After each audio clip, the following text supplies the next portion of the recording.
From the TBD studios, let's talk live with your hosts, Natasha Barrett and Melanie Hastings. Small talk, work in the weather, your guard is up, and I know why. Well, the holidays are usually a time of family, fun, and food, but for a group of people, this can be one of the hardest times of the year, overeating. It's a vicious cycle where people try to hide their eating. Lauren Grant is the founder of The Hungry Hearts, and she's here to talk about how you can manage your eating habits. Good to have you here, Lauren. You know, here it is, the holiday time, and it seems like all we talk about is food and eating, and for people that have a problem in this area, this is a difficult time of the year.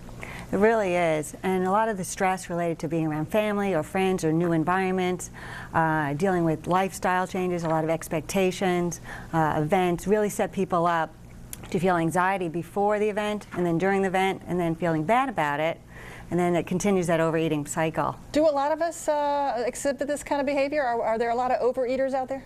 You know, there are. There's a lot more mainstream, unfortunately, in America than there used to be, and a lot of it is this whole dieting sets us up to cut back, be very restrictive, and then when we do eat, we end up overeating, feel guilty about it, feel like, oh, I'll just get a handle on it after the holidays, and so it's a free-for-all between now and the end of the holiday season. So when we deny ourselves, that's kind of like the exact opposite than what we should be doing, right? That's exactly it. It sets us up to overeat. You're right. It's like the pendulum swinging way out this way, and then it swings way back the other way. So you've got this organization called Hungry Hearts. Tell us all about what you do.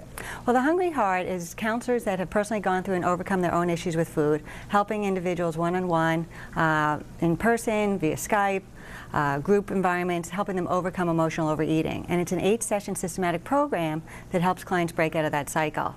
So this is not a nonprofit, this is a business. That's correct. Okay, so 8 cycles, and then what's the cost for 8 cycles? The cost of the program is $1,400, and clients we work with them one-on-one. And each session, what happens is in the first few sessions, they'll stop emotionally overeating, which is great, but then the reasons why they return to the food begins to surface. You know, and that's not always so comfortable. But then they learn how to work through it, so that by the end of the program, they're in a pretty good place. They're eating when they're hungry, they're stopping when they're full, and they're dealing with their life and their emotions completely independently. So you're seeing success with this program? Oh, absolutely. Approximately what percentage would you say you're able to help? You know, I would say about 80% of the clients that we see stop overeating emotionally in the first few sessions. Well, that's a great number. What can you tell us about some of the triggers of unhealthy eating? You know, we eat for a lot of different emotional reasons, whether we're stressed, anxious, tired, lonely, looking for comfort, reward, bored. I mean, whatever the emotion is, we've just successfully learned to turn to food. You've probably heard it all. Oh, yeah. With many clients. And as long as we need the food as a tool, I mean, it really doesn't matter what diet or what program you put us on, we're going to go back to the eating because we need it. So what happens through this process is clients make slow, steady changes in their thinking process, which changes how they respond, what shows up, and ultimately how they approach the food. So is after you identify what the trigger is for each individual, then is the next step sort of gaining control over this? Exactly. And so through letting go of feeling the need to be in control and realizing there's a lot of things in our life that happen outside our control and being okay with it and learning how to process those emotions, we fare much better. And a lot of times the type of clients that we see are very A-type personalities, very proactive, result-driven, and when we can't get a handle on things, that's when we end up turning to the food to block out uncomfortable thoughts or feelings. We should talk about what the unhealthy eating habits can lead to, because there can be some serious health consequences if this is not taken care of.